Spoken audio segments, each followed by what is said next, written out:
जय जय राम श्री राम जय राम जय जय राम श्री राम जय राम जय जय राम श्री राम जय राम जय जय राम श्री राम जय राम जय जय राम श्री राम जय राम जय जय राम श्री राम जय राम जय जय राम श्री राम जय जय राम श्री राम जय राम जय जय राम श्री राम जय राम जय जय राम श्री राम जय राम जय जय राम श्री राम जय राम जय जय आज अमावस्या आहे उद्या आज अमावस्या श्री राम जय राम जय जय राम श्री राम जय राम जय जय राम श्री राम जय राम जय जय राम श्री राम जय राम जय जय राम श्री राम जय राम जय जय राम श्री राम जय राम श्री राम जय राम जय जय राम श्री राम जय राम जय जय राम कुंडली वरदा हरी विठ्ठल श्री ज्ञानदेव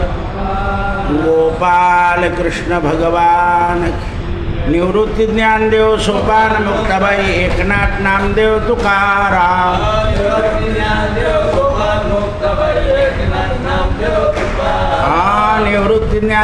सोपान मुक्ताबाई एकनाथ नामदेव तुकाराम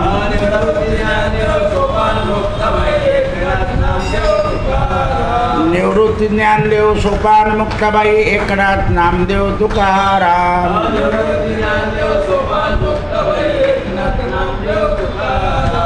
एकनाथ नामदेव तुकाराम एकनाथ नामदेव तुकाराम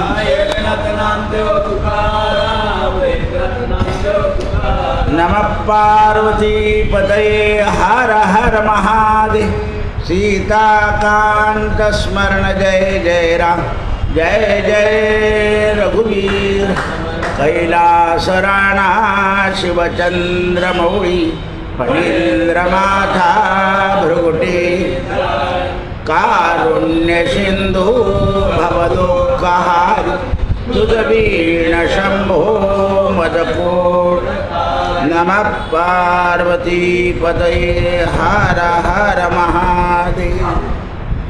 आज भक्तमाल ग्रंथामध्ये श्री गोसाई गोकुलनाथजी अशा संताचं चरित्र आपल्याला पाहायचं आहे।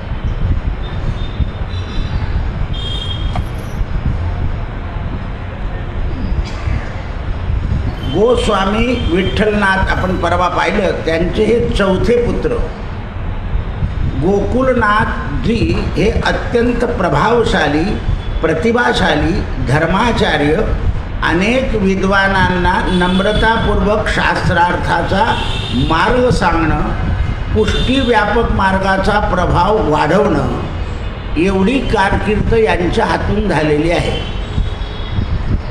यांच्या जीवनामध्ये सर्वाधिक प्रसिद्ध घटना घडल्या, म्हणजे ज्या सर्वसाधारण माणसापासून मध्यम माणसापर्यंत, उत्तम माणसापर्यंत आणि राजा लोकांपर्यंत अशा काही घटना घडल्या की ज्या घटनेनं लोक यांना आकर्षित झाले। माणसाच्या अंगी एक तर विद्वत्ता असावी लागते, नाही तर नम्रपणा असावा लागतो, किंवा चौकस बुद्धी असावी लागते, किंवा धर्मपारायण अशा 5 गोष्टी एकत्र आल्या की लोक त्या व्यक्तीकडे आकर्षले जातात। कपड्या लत्त्यानं किंवा झपकनं चमत्कारानं काही दिवस नंतर बंद पडतं। ज्या माणसांना, माझ्याकडे असे अनुभव आहे, ज्या माणसांना लाखो लोक मागत होते ते 8-10 वर्षानंतर आमच्यासारख्याला विचारतात माझे कोणते ग्रह खराब आहे, आता कोणीच मला मानत नाही असं विचारतो तो। त्यावेळेला तो जो काळ होता त्याचा, त्या काळापुरतं ते होतं, ते काही काळ असतो। पण जे या तत्वातून जातात ईश्वर मार्गाकरता, मी आत्ता सांगितलं की परमार्थाकरता जगा आता बस। आपलं शरीर ज्या वेळेला साथ देत नाही त्यावेळेला आपण कशाकरता जगायचं आहे हे कोणाला सांगितलं? नुसतं तुकारामाचं म्हणून चालणार नाही, आता उरलो उपकारापुरतं। आपण काय उपकार करणार आहे? अजून आपल्या डोक्यामध्ये 10, 12, 12:30 केव्हा होतील याचे विचार चालू आहे। तर परमार्थाकरता जगा।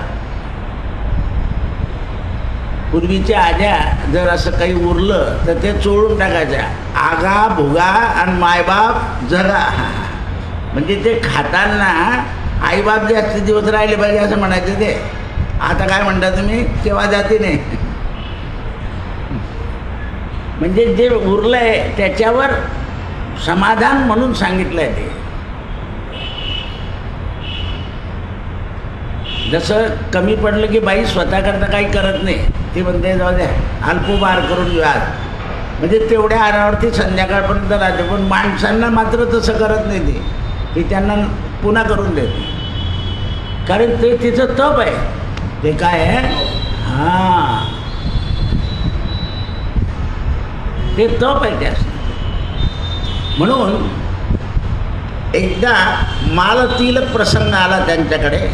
बादशाह जहागीरने आपल्या राज्यामध्ये असा नियम काढला की चिद्रूप नावाचे एक संन्यासी होते आणि त्या संन्यासाचा राजावर प्रभाव पडला होता. त्या संन्यासाने सांगितलं की तुम्ही जर माझ्यावर श्रद्धा ठेवता तर एक नियम करा, राज्यात कोणीच वैष्णव दिसला नाही पाहिजे. सगळ्यांनी आडवा गंध लावायचा, उभा लावायचा नाही. गळ्यात माळणे घालायचे, गाठले तर रुद्राक्षाचे, नाही तर शिक्षा करीन.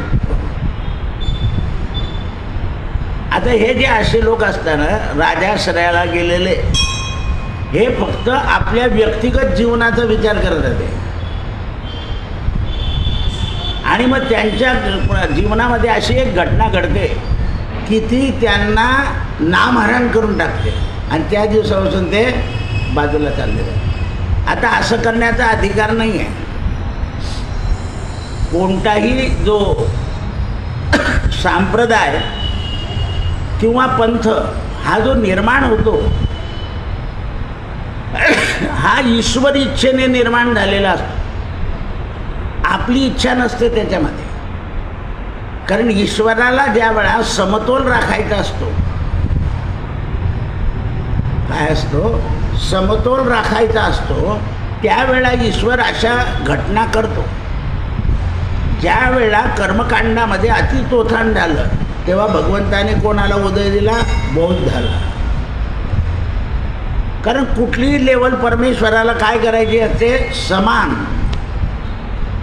म्हणून अति कुठलंही प्रदर्शन करायचं, हां आपला फड केवढा मोठा आहे, आपला फड काय करतो, फड वाढवून. फडामध्ये भक्ती वाढली पाहिजे असं तोंडाने म्हणतो माणूस, वाढावं या सुख भक्तिभाव धर्म, पण कृती मात्र विरुद्ध करतो. कृती ही विरुद्ध करतो. आता सुद्धा आपल्याला संविधानमध्ये काय सांगलंय, तुम्हाला जे पटत नाही त्याचा विरोध करायचा असेल तर शांतीने करायचा, उपद्रव करून करायचा नाही. पहा तुम्ही, काल केवढी रॅली निघाली, शांती, लाख लोक होते, काही नाही झाली गडबड, जो तो आपल्या घरी चालला गेला. म्हणजे त्यामध्ये तुम्हाला अधिकार आहे प्रत्येक गोष्टीचा, आपला पंथ वाढवायचा, पण त्याचं अवडंबर नाही करायचं, तोठाण नाही करायचं. आता याने राजाचा हाताशी धरून कोणी वैष्णवाने तिलक, गंगा, तुळशी माळ घालायची नाही. आता हे सगळे वैष्णव या गोकुलनाथांना शरण आले, जे वैष्णव. म्हणजे आता काय करायचं, कारण विरोध करायचा नाही, आपल्याला सत्याग्रह करायचा नाही, पण आपल्या भगवंताचं भजन करायचं आहे. काय उपदेश केला, आपल्या भगवंताचं भजन करायचं. हे कोण निवारण करू शकेल, फक्त भगवंत. असं कोणी सांगितलं, गोस्वामीने. मग सगळ्यांनी काय करायचे आहे, तर ईश्वराची प्रार्थना करायची. आपण सुद्धा घरामध्ये ईश्वराची अशी जर प्रार्थना केली की सगळ्यांना सन्मती होऊ दे, असं करायला पाहिजे. आपण म्हणतो फक्त याचा पगार वाढवू, अरे पण पगार वाढल्यावर त्याला जर सन्मती नसली तर काय होईल.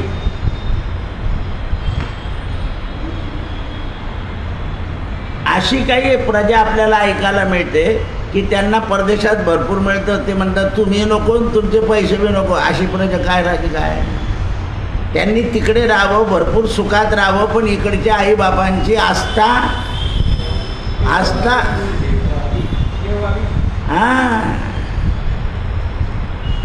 आस्थाच नसेल तर काय उपयोग आहे? 3-3 वेळा नाश्ता खाऊ घातला तुम्ही त्याला आणि तो आस्था ठेवत नाही. विचार करा, आपल्या मुलांमध्ये आपल्याबद्दल आस्था नसेल तर ते घराणं घर काय उपयोग आहे? ज्या ईश्वरानं आपल्याला जन्माला घातलं आहे त्याच्याबद्दल आस्था नसेल तर काय उपयोग आहे? म्हणून नास्तिकाचा प्रसाद खाऊ असं आहे. म्हणून कोणालाही विचारावं लागतं किंवा तू पेढे वाटतो तर कशाचे? काही कारण पाहिजे ना. म्हणे माझी वस्तू हरवली होती, सापडली म्हणून. म्हटलं ठीक आहे. मुलगा पास झाला, ठीक आहे. नातू झाला, ठीक आहे. लग्न ठरलं, ठीक आहे. पण मी माझ्या भावाच्या वर हल्ला करून हिस्सा मिळवला, ठीक नाही आहे. नको देऊ पेढा. असं आहे ते.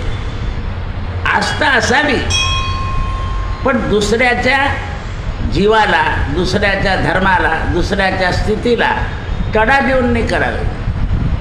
हे सनातन धर्माचं तत्व. त्या बाकीच्या लोकांनी त्याचा काय घेतला?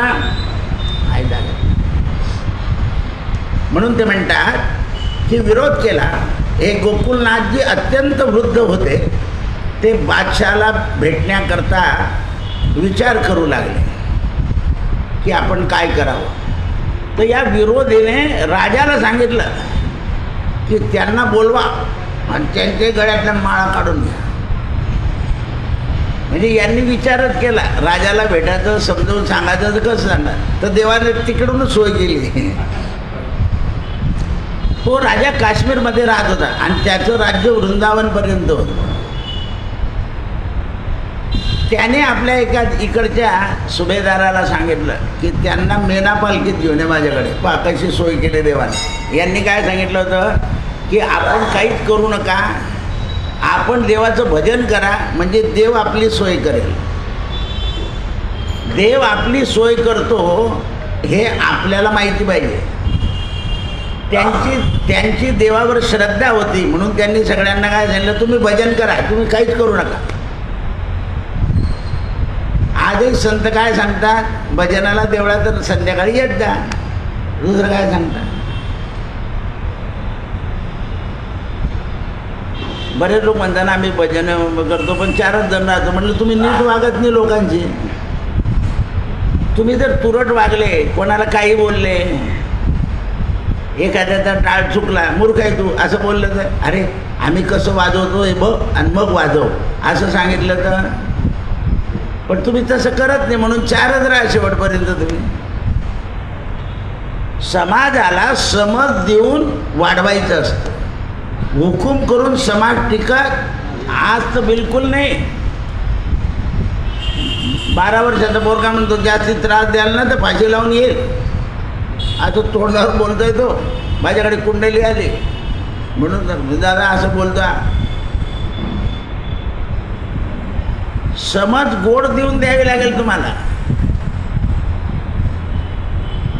तसं नाही करता येणार. म्हणून गोकुलनाथजी संस्कृतमध्ये विद्वान होते. व्रजभाषेचं उत्कृष्ट लिखाण होतं. त्यांनी 84 वार्ता, 252 वैष्णव वार्ता, निज वार्ता, ध्रुव वार्ता, बैठक चरित्र, वचनामृत, पुष्टी मार्गाचे अनेक ग्रंथ लिहिलेले होते. गोकुलजी हे पुष्टी मार्गामध्ये सिद्धांत असल्यानंतर हे राजाकडे गेले आणि राजाच्या जवळ जाण्याच्या आधी पालखीतून उतरून गेले. राजापर्यंत पालखी नाही नेऊ दिले. तेवढं आचरण पाहिल्यावर राजा जो क्रोधी होता तो निम्मा झाला. यांनी आपला काय राखला. हे सगळे लोक कशाचे भिकारी असतात. भुकेले म्हणजेच भिकारी. म्हणून क्षत्रियाला काय द्यायचा असतो नेहमी, मान. आपल्या घरात जो येईल त्याला काय म्हणायचं, या. असं नाही करायचं, या या या या या या या, आणि जाताना पुन्हा या.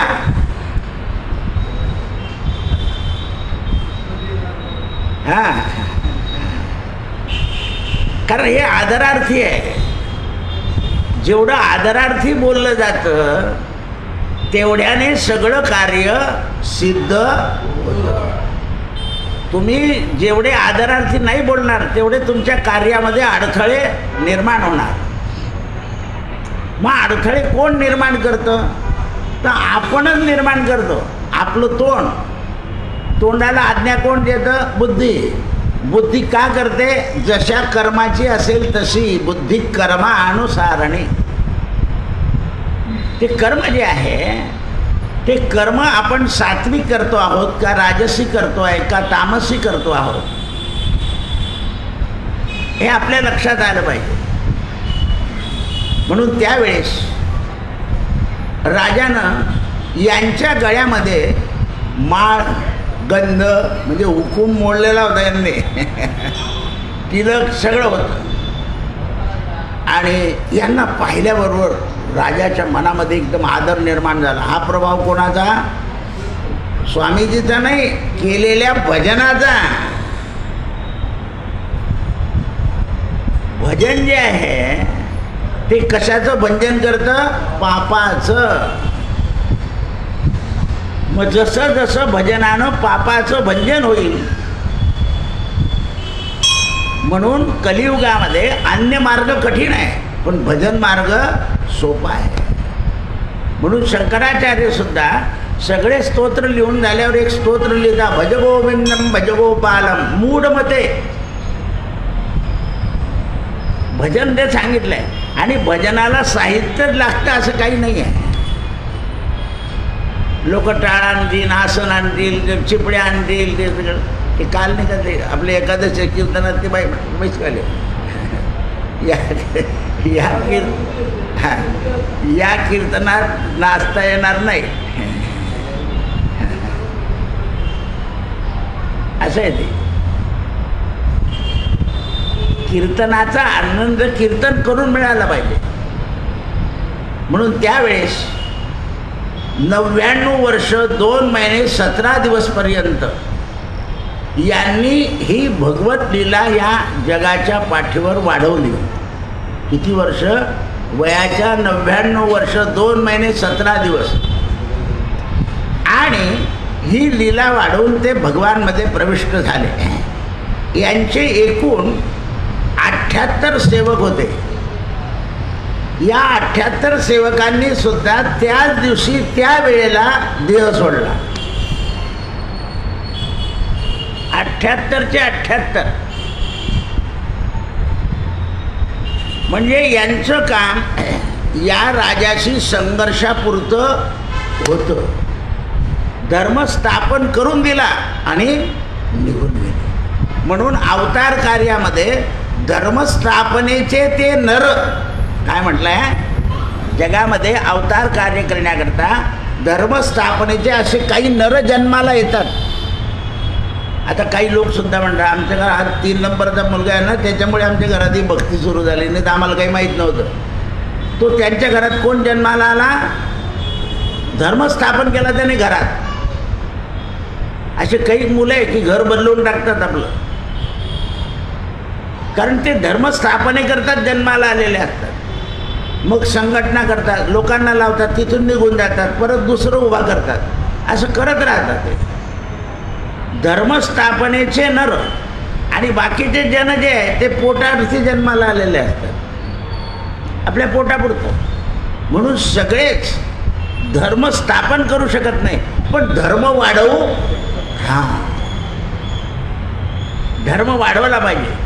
म्हणून आपल्याकडे काय आहे, सुनेला आपले व्रत देऊन द्यायचे आणि आपण निवृत्त व्हायचं.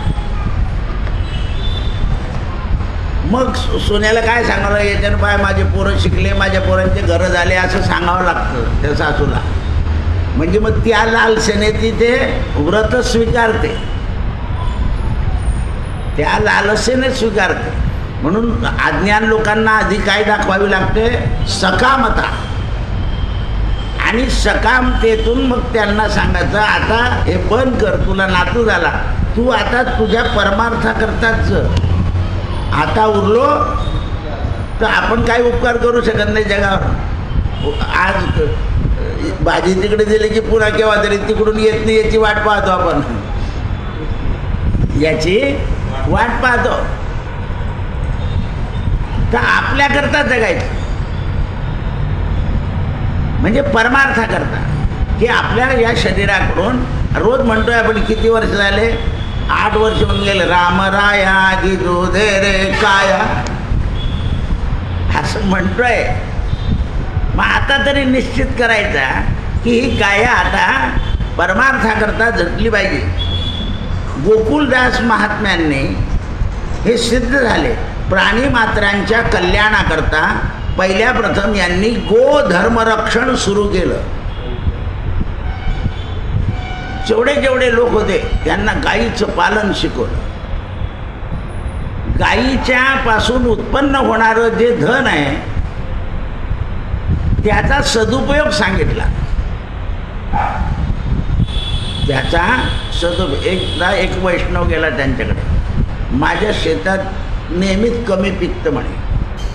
कमी पिकतं, तू जे खत टाकतो ना त्याच्यातलं अर्ध खत, तुझ्या घरी जे खत आहे ते अर्ध खत दुसऱ्याला फुकट देऊन टाक म्हणे.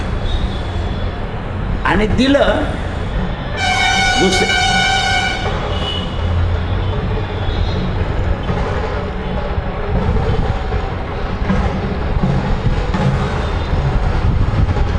दुसऱ्याला दिलं की त्या दिवशी तुझ्या शेतात भजन कर म्हणे.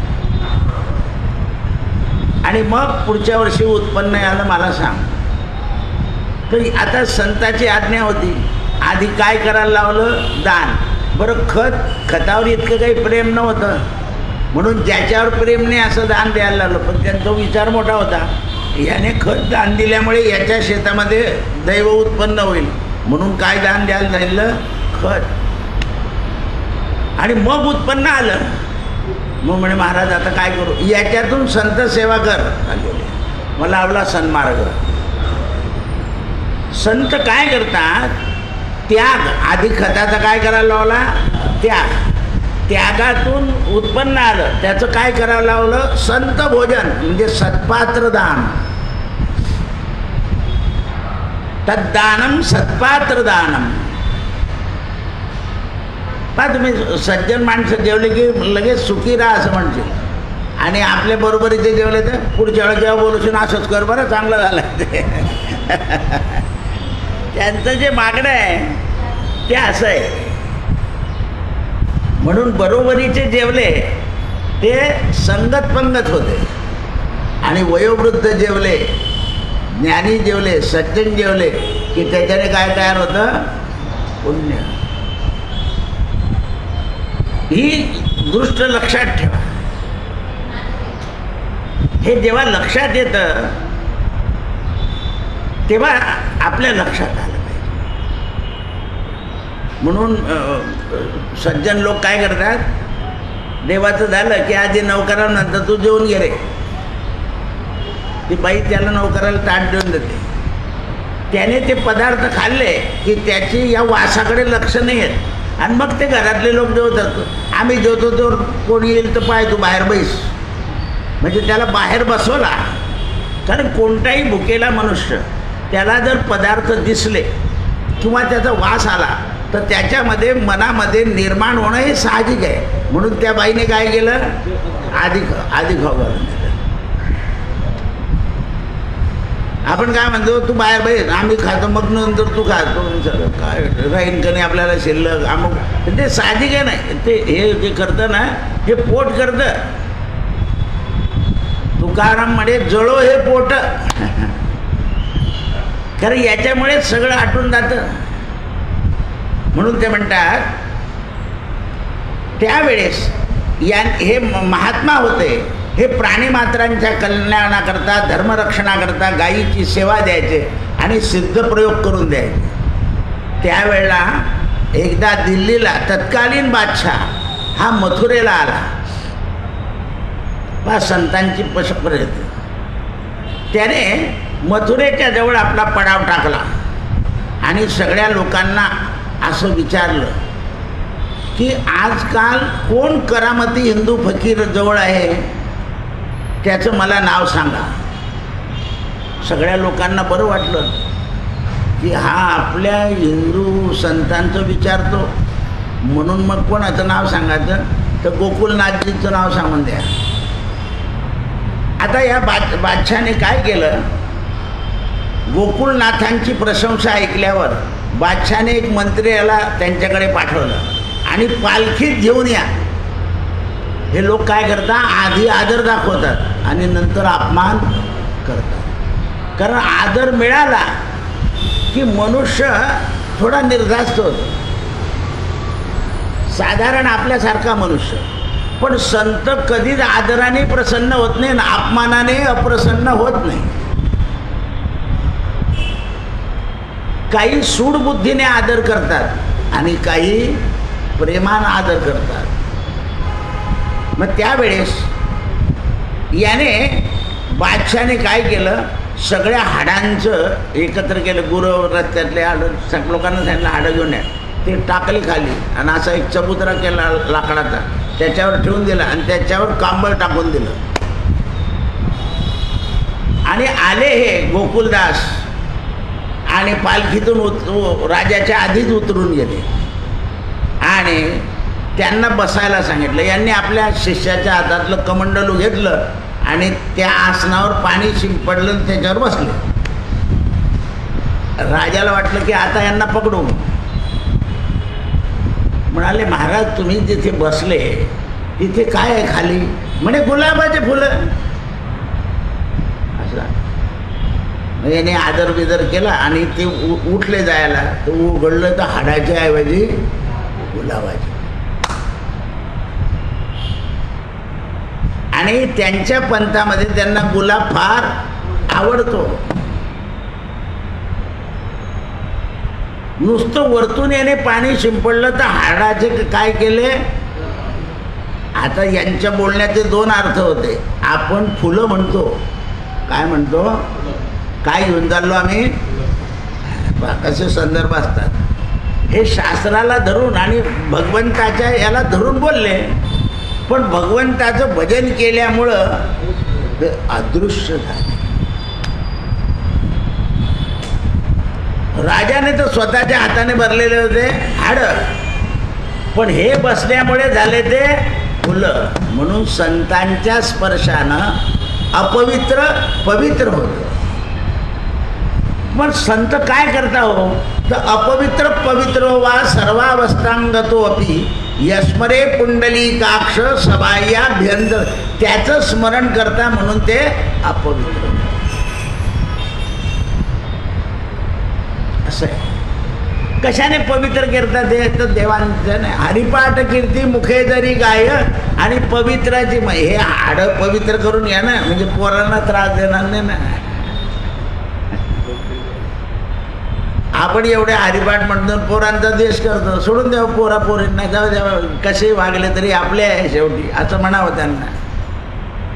त्यांचा द्वेष करू नये, कारण त्यांच्या अवस्थाने आपला ऋणानुबंध नाही आहे. ऋणानुबंध असतात तर ते आपल्या विरोधात गेले नसते. काही मुलांकडून मुलींकडून कलंक लागतो, काही मुलांकडून उत्कर्ष होतो. मग जे कलंक लावतात ते मागच्या जन्माचे शत्रू म्हणून जन्माला आलेले असतात.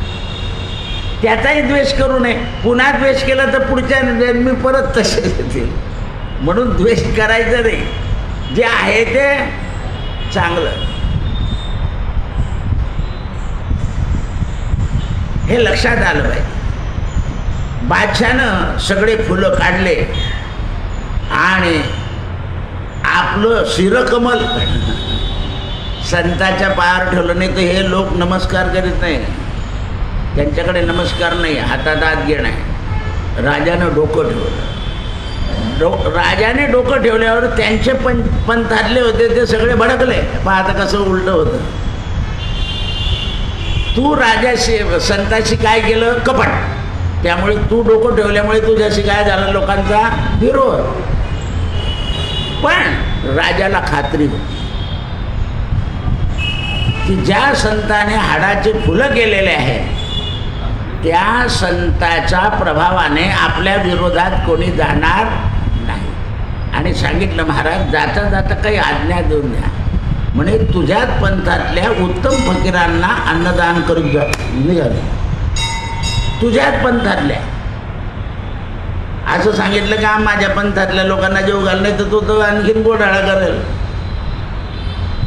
स्वतःच्या पंथामध्ये सुद्धा जे सात्विक लोक आहेत जे उत्तम फकीर आहेत त्यांना काय घाल भोजन. त्यांच्याकडून काय करून घे ईश्वराची प्रार्थना. कारण संत जेव्हा जगाकरता प्रार्थना करतात त्यावेळेला स्वधर्म जागृत होतो.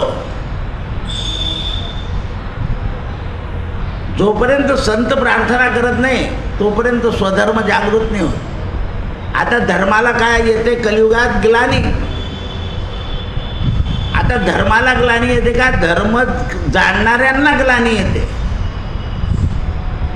धर्म जाणणाऱ्यांना ग्लानी येते.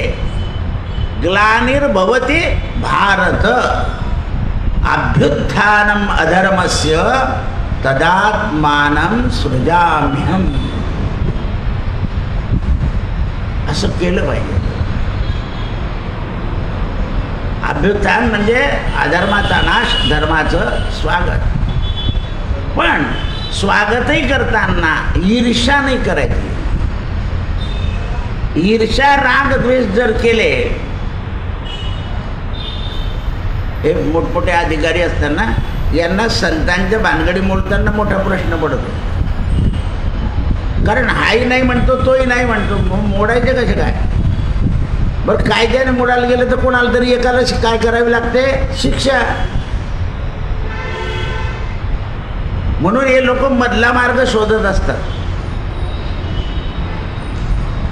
कारण ते बुद्धीने तयार झालेले असतात.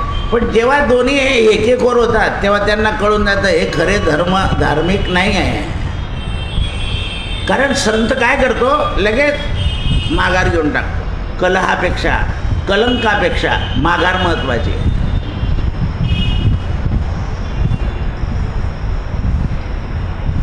माघार घेतली म्हणजे 12 विघ्ने पळून जातात. आता ते या युगामध्ये माघार घ्यायचे पैसे मिळतात.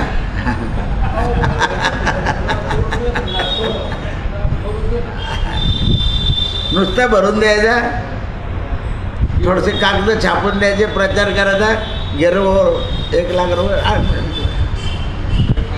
लगेच माघार. आपल्या स्वतःचा एक ग्रस्त राष्ट्रपतीच्या विरुद्ध उभा राहिला होता. एक बी आमदार खासदार नावावर नाही तरी पण त्यांनी काही पैसे दिले नाही त्यांना. मग कुठे विरुद्ध ग्रामपंचायत उभे राहिलं तर ठीक आहे पैसे मिळून जातील. पण एकदम लोकसभेत सिद्धांत लक्षात अधिकार आहे कोणालाही उभं राहायचं. फॉर्म भरा पैसे भरा. म्हणून आता रक्कम जास्ती केली आहे. कारण कोणी वात्रटपणा करू नये असं आहे ते. म्हणून ते म्हणतात बादशाहानं त्यांना पोहोचून द्यायचा प्रयत्न केला. म्हणे राजे आम्हाला आता पोहोचू नका. तुम्ही आणलं ते ठीक झालं. तुमच्या राज्यामध्ये आम्ही सगळं आता पायी जाऊ नजर टाकू तर सगळं तुम्हाला सुखमय होईल असं म्हणून त्याच्या कचाट्यातून सुटून गेले. आपल्यासारखे म्हणजे पोहोचू द्यायला पाहिजे होतं ना. लोकांना दिसलं असतं ना की महाराजच्या गळ्यात किती हार आहे. तेव्हा खरे संत अमंगलाचा कारण कळून गेलं नाही. याने पालखीत बसून कशावर बसवलं असं आहे. म्हणून मूर्खाचा भात नको सज्जनाची लाथ चालेल. कारण तो मूर्ख आहे. म्हणून जुने म्हातारे ज्या घरामध्ये पोरगा म्हणतो अरे बाबा ये रे, तर लगेच संध्याकाळी जातं मला जाऊ दे नावेला. म्हणजे का बरं, आमचं पेन्शनर लोकांची मीटिंग आहे, चालू जात होतं. बघा आले, हा आपल्याला काही जळवाल करून असं सांगतो. कारण त्याला माहिती आहे हे जर उद्धट आहे असं. किंवा तुम्ही अमंगळ वागत असेल तरी त्यांची राहायची इच्छा नाही होत. म्हणून त्यावेळेस एकदा एका यवन राजाच्या माणसानं एका सज्जन माणसाची कन्या पळवली. तो ब्राह्मण रडत रडत गोकुलनाथ राजांच्या जवळ आला. त्याने समाचार सांगितला. त्यांना दया आली. त्यांनी आपल्या शिष्यांना यवन सरदाराच्या मुन्शीकडे पाठवलं आणि सांगितलं तुम्ही 2 तासामध्ये ती कन्या जर परत नाही केली तर आमच्या वाणीतून काय निघेल हे काही सांगता येणार नाही. इथे बोलले ते, कारण त्यांना काय करायचं होतं, स्त्री बचाव. तिथे बोलले कठोर वचन, कारण इथे कठोर वचनाशिवाय आता सगळीकडे पसरलं होतं हाडाचे फुलं. त्यामुळे तो जो दृष्ट होता तो घाबरला. त्यानं या यवन सरदाराच्या जवळ निरोप पाठवला की मी मान सन्मानाने पोहोचवतो. म्हणून त्याने तिचा मान सन्मान केला, अलंकार वगैरे घातले आणि पाठवले. तरी त्याला बाकीचे म्हणे इतका काय घाबरतो. म्हणून त्या दिवशी रात्री त्याने परत रहित करून टाकलं. हे लोक सांगायला आले की महाराज त्याने पाठवलं नाही. यांनी भगवंताला प्रार्थना केली की भगवंता आता माझे प्रयत्न थांबले. तर भगवान त्याच्या स्वप्नात गेले, तू जर उद्या सकाळी नाही परत केलं तर तुला मारीनच नाही. मारीन म्हणजे मारूनच टाकेल. तो रात्रीच घाबरला आणि त्याने रात्री त्या मुलीला यांच्या मंदिरात आणून सोडलं. यांनी त्या कन्येला घेतलं, त्याला प्रसाद दिला.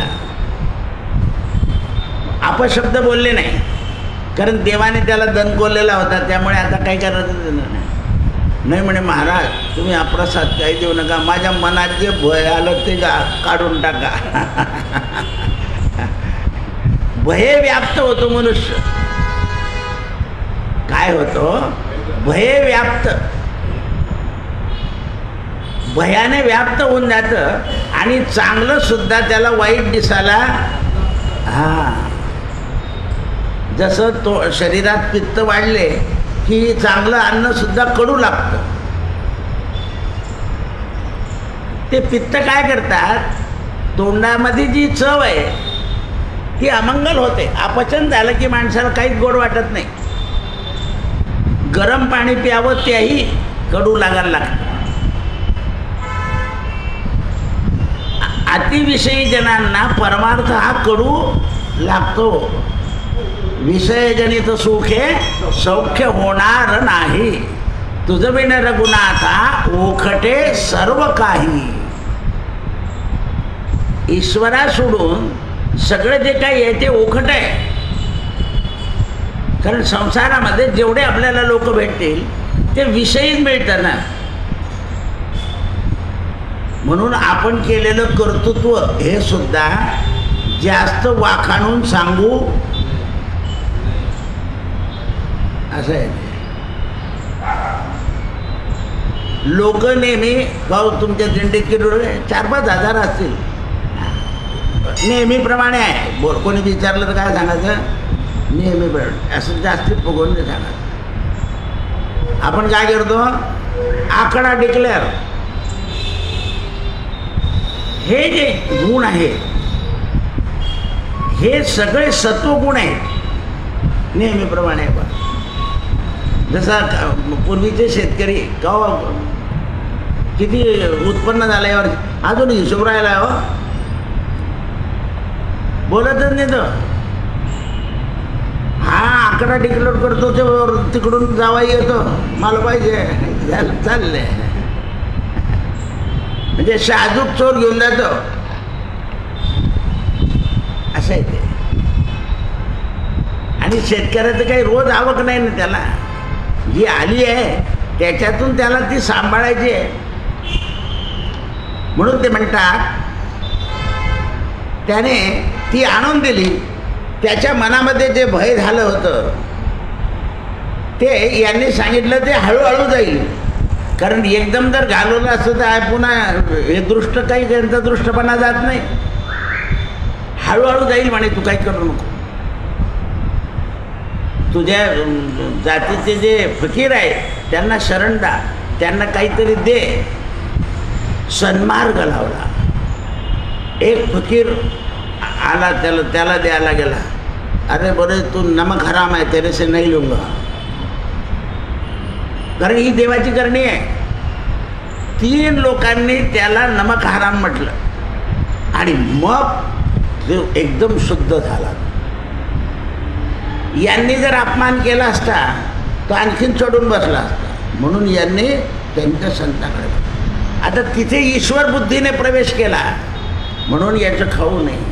म्हणून मी तुम्हाला सांगितलं ना, असं जर बुवा लोकांनी सुरू केलं की आईबापाला वागवतो का, मग रामकृष्ण हरी वागवत नाही, जाय घरी. तसं बुवा करू शकणार नाही, कारण धोत्र भेटणार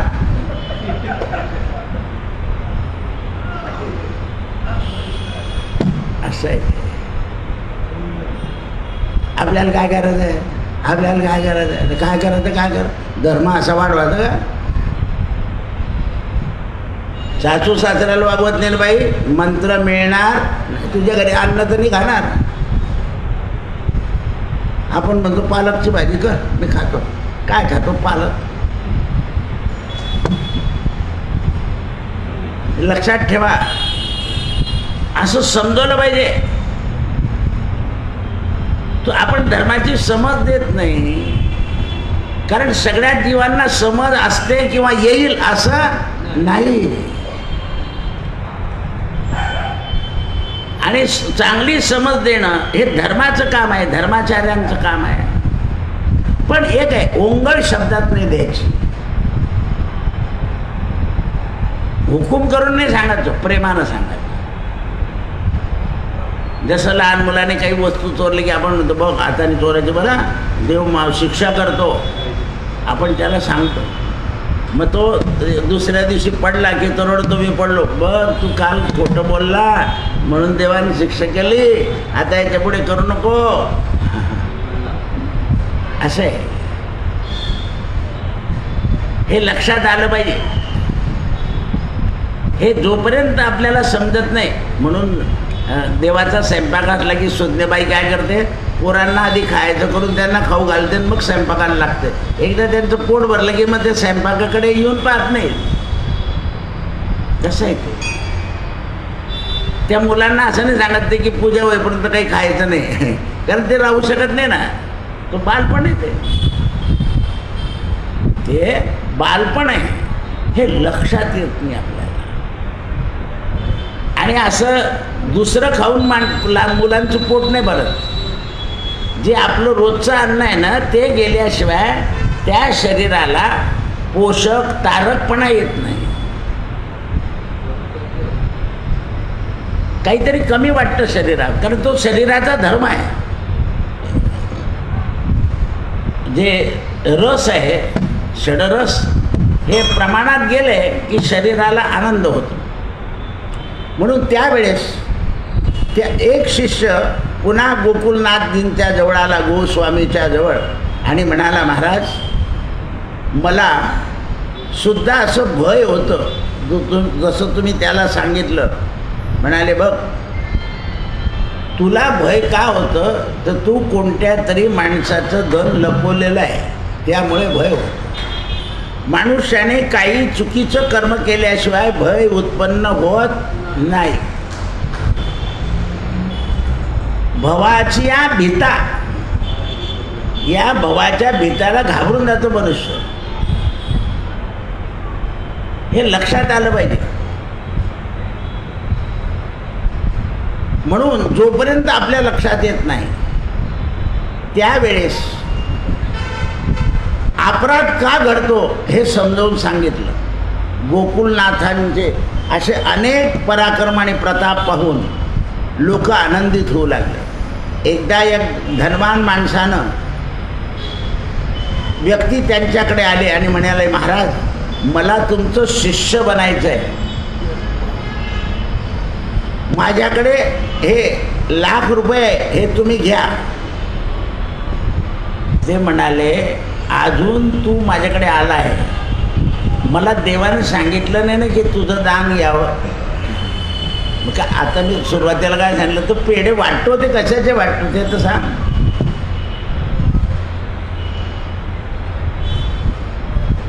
समजा गंधमुक्ताच्या दिवशी माणसं आले, त्यांना जर पेढे दिले तर ते पेढे बाकीच्या लोकांना देता येत नाही.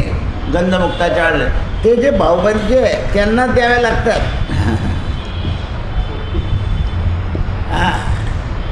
बरोबर आलेले गावातले माणसांना ते पेढे द्यायचे नसतात ते, कारण त्यांचं कडूत्व नसतं.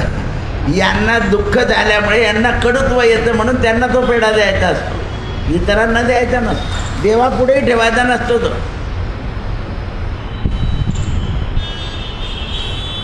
आता पेढा हे आलं म्हणून, नाही तर गुळ द्यायचे लोक पूर्वी, गुळचट करायचं असतं. म्हणून ते म्हणतात, त्याने सांगितलं की वस्तूवर स्नेह करत नाही आम्ही, तुझ्यावर स्नेह करतो. तुझं तन आणि मन जेव्हा व्याकुळ होईल कोणाकरता, भगवंताकरता, त्यावेळेला तुला आम्हाला मंत्र देता येतील. तू ही ₹1,00,000 देणगी देतो म्हणून नाही देता येणार. तळमळ निववी रे राम कारुण्य सिंधू, षडरिपुकुळ माझा तोडी याचा संबंधू. हे तळमळ कशा करताय की हे जे षडरिपू आहे, मला सतवतात, त्रास देतात, यांचा आणि माझा संबंध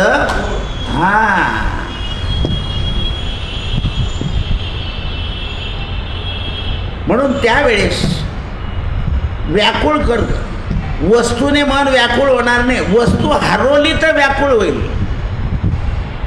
आणि दान दिल्यावर सुद्धा मनुष्याचं मन व्याकुळ होत, अहंकार येतो. ₹1,00,000 दिले, ज्याला त्याला सांगतो तो, ज्याला त्याला सांगतो.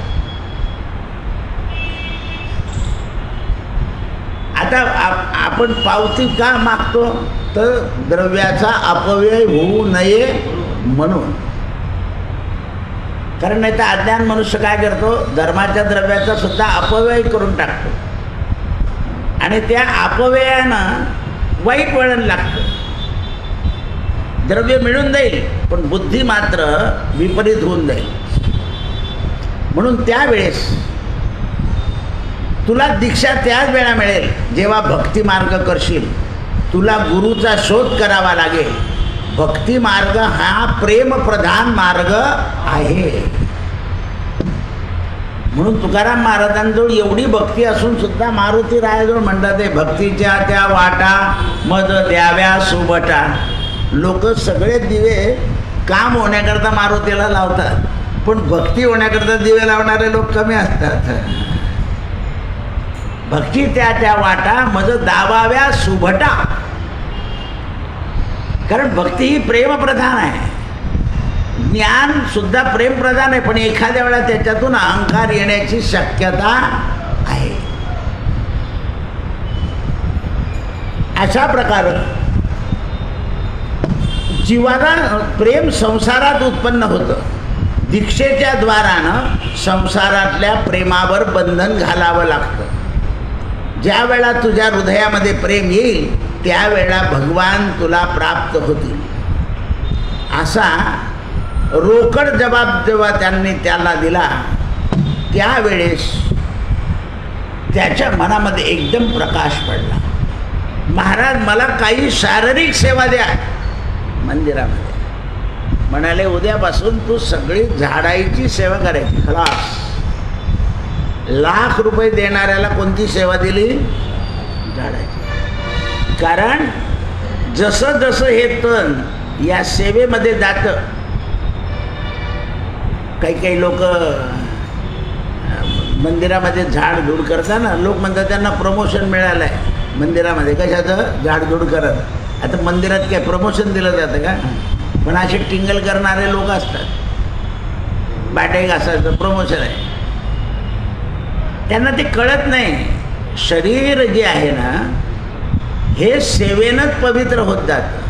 आज जगामध्ये कोणालाही सेवा नको आहे, कोणालाही नको आहे. आपल्या मुलाला, लहान मुलाला स्नान घालण्याचा आनंद आजीला आणि आईला जेवढा आहे तेवढ्या त्या नौकराला राहील का? नाही राहणार. असे मग लहान मुलांची शुश्रूषा करणं हे सुद्धा काय आहे? ईश्वरी सेवा आहे.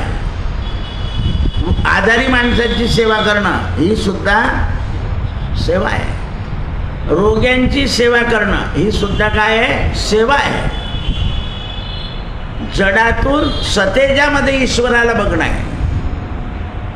झाडं यांची सेवा करणं ही सुद्धा ईश्वरी सेवा आहे. पण अजाणतेमुळे, अहंकारामुळे आपल्याला ते कळत नाही. म्हणून जाणत्याचे पाय धरायला सांगितले.